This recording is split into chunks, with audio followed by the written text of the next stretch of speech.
আবারও মঞ্চস্থ হচ্ছে দর্শকপ্রিয় নাটক ভাসানে-উজান।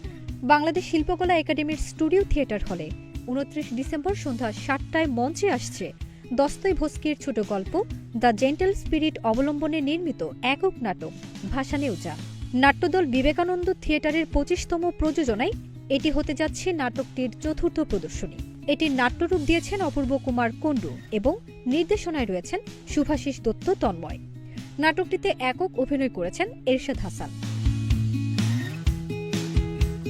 নির্দেশক শুভাশিস দত্ত তন্ময় বলেন, দস্তয়েভস্কির গল্পের মনস্তত্ত্ব, অপূর্বদার সংবেদনশীল নাট্যরূপ এবং এরশাদ হাসানের শক্তিশালী একক উপস্থিতি, এই তিনের সমন্বয়ে ভাসানে-উজান আমাদের জন্য এক চ্যালেঞ্জিং ছিল। আমরা সেই চ্যালেঞ্জকে সফলতার সাথে জয় করেছি। ফারজানা নিকিতা, নাগরিক প্রতিদিন।